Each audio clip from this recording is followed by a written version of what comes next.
I've been saying it. I've been saying it. I've been dancing around the subject very subtly for the last couple of weeks. The Packers game was a fluke. We won that game in Green Bay because of the weather, and Aaron Rodgers was stifled a little bit. We escaped Detroit. Two blocked punts probably should have lost.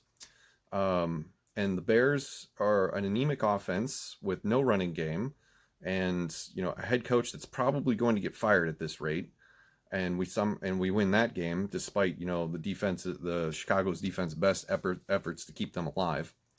And now we play the Cowboys, who were 2-7, and everybody had high hopes for the playoffs. Like, oh, we got 3 straight winnable games at home, and they blew it. So here we are again. It feels like a repeat of the Falcons game. I'm a little less annoyed because this team has already shown me through 10 weeks that it is garbage. I've been subtly saying for the past 3 weeks, I've been dancing around the subject because wins are good. It feels good to win. But when you lose, and in especially manners like this, once again, Kirk Cousins has his number called in the final minutes. They got the football, control their own destiny, and they can't do anything with it, right? The quarterback with the game-winning drive tonight does not have an $84 million guaranteed contract, wasn't even the starter on this team to begin the season, plays for the worst team in the NFC East, which is the worst division in football, maybe even the worst division in the history of this sport since realignment, because no team in this division has more than 3 wins after 11 weeks.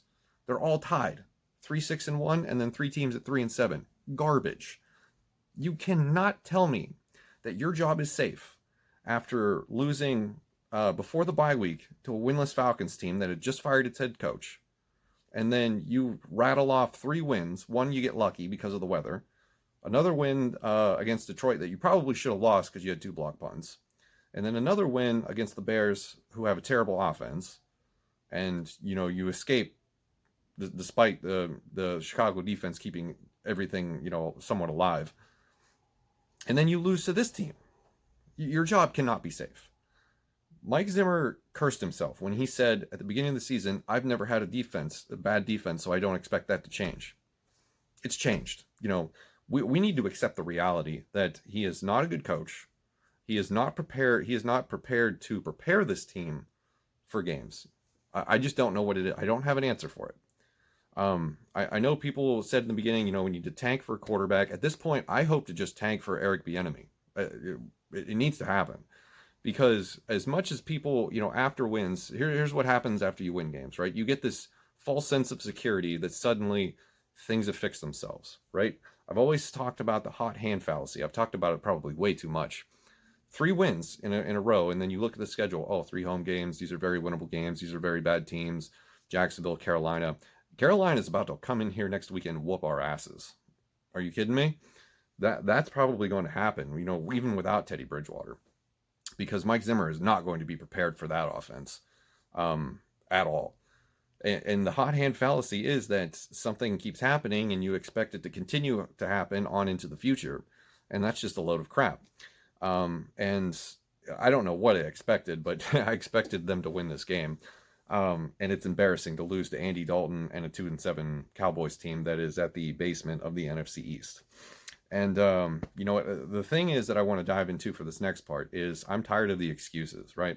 The first thing I see on Twitter after the game is over is like, oh, I wonder how people are going to blame Kirk Cousins for this game, Yeah, did he play well? Sure. Yes, he did. Statistically, played well, made some good decisions, made some really good, nice passes. But at the same time, it's all meaningless. It might as well be garbage time stats. You don't pay $84 million guaranteed to a starting quarterback to throw for 300 yards, a couple touchdowns, and lose. The spotlight was on him yet again. And I felt like it was the Tennessee Titans game all over again. You have the ball at the end of the game. All they got to do is get in field goal range to tie and force overtime, even though Zimmer probably doesn't kick it because that's the kind of coach that he is. Is it that much to ask? I know Justin Jefferson dropped that pass. I know that's terrible. But it just goes to show you that this team is not built to win games when they have to play from behind. It really doesn't. The defense is young. Yeah, who gives a crap? Mike Zimmer is supposed to be a defensive guru. He's done well enough to win 4 games. 4 games isn't enough after 11 weeks. 4 wins is not enough. I'm tired of that excuse, because you look around the league and you see defenses that are having, much more problem, or maybe not more problems than we are, but just as much problems as we are. And somebody brought up a good point on Twitter, was that Kevin Stefanski probably deserves Coach of the Year for taking his team to 7-3 so far, despite all of the the COVID problems that they've had, the injuries that they've had. We're not the only team that has injury problems. Yes, Anthony Barr, Daniil Hunter are not playing right now. I understand that. But we're not the only team to have injury problems. Everybody else is suffering the same attrition that we are. They had the Browns had Myles Garrett out today. They haven't had a healthy Greedy Williams or Grant Delpit, and they have pure trash at the linebacker position. Browns have absolutely no good linebackers. We have one of the best middle linebackers in the league. Amazing acrobatic interception for Kendricks today. And the Browns beat their NFC team. They played against an NFC team. Kevin Stefanski gets another win. They're 7-3. They're looking at the playoffs. What are we looking for? The 17th overall in the pick in the draft and another corner? Like, come on. We have to stop dancing around this merry-go-round of mediocrity. We have to fire Mike Zimmer. He has to go. There cannot be no more apologizing for him. The only thing that 3-game win streak did after the bye week was buy him more time. And now that's been erased, right? Because even if you go on another 3-game win streak, which is unlikely, because I think the way that the rest of the season boils down is we're absolutely going to lose to the Saints. We're going to lose to the Bucs. I have a feeling we're losing to the Panthers next week, because how are we going to cover Robbie Anderson, DJ Moore, and Mike Davis? I just don't see it. And then they'll probably gadget Curtis Samuel the same way that Dallas did CeeDee Lamb tonight. So I think 7-9 is probably our best bet, right? And so that's good enough for probably 15th, 16th in the draft.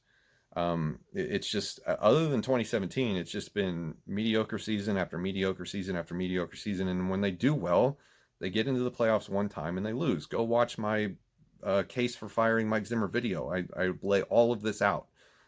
You go to the playoffs and you get punched in the mouth and you're done for the year. What is the point? It's been 7 seasons. Like, we need to make a change. This team is built, this team should be a passing team, right? It should be. But the fact that Dalvin Cook exists, it sort of legitimizes Mike Zimmer's play style of football, right? Except it doesn't work when you have a bad defense, and it doesn't work when the coaching is terrible. And that is just a really long rant that I went on for just the defense being young. I also don't want to hear the excuses of not having a real offseason, not having a real preseason. That's all garbage. Other teams are doing just fine without those things. Did it take some of them a little longer to figure it out? Yeah, sure, it did. Big deal. It's week 11. You either haven't figured it out now or you don't. You pack it up and go home. Also, yeah, the refs were pretty shitty tonight, but at the same time, that is something that is beyond your control. Good teams overcome bad calls. It's just something you have to deal with. It's not. I will never complain about referees during the game unless it is just an abhorrent call that cost you a game on the final play. That's the only time I feel that that's worth doing. But just a call here or a call there, it is what it is. You have to deal with it. Chris Jones, you should be cut tonight. They should tell you to pack your bags. You're fired. You are atrocious. Marlon Maloof should probably be fired tomorrow, because the special teams for three straight weeks has just been garbage.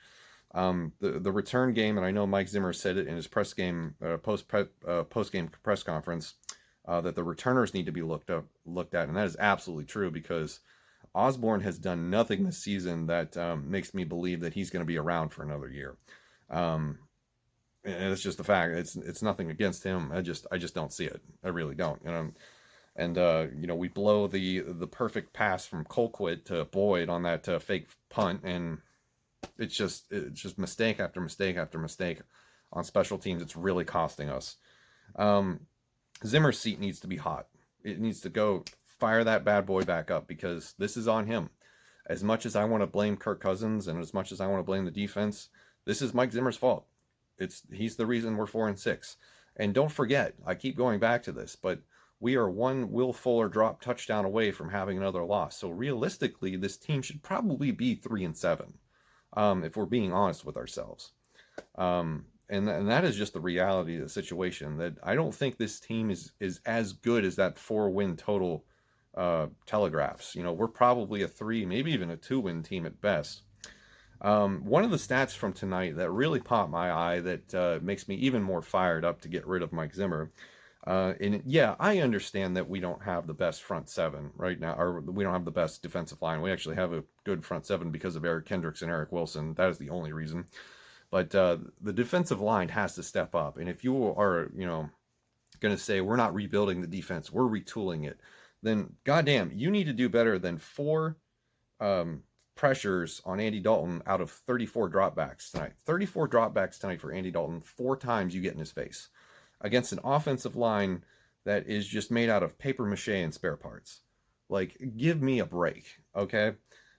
If you're supposed to be a defensive guru, you should be able to be all over that. I don't care if it's a 5th round pick and DJ Wanham. I don't care if it's, this kid from Baylor that hasn't played all that much this season. Where were the corner blitzes? Where was the safety? I saw Harrison Smith blitz once tonight, and maybe I missed another one, but I saw him blitz once. He got picked up pretty quickly.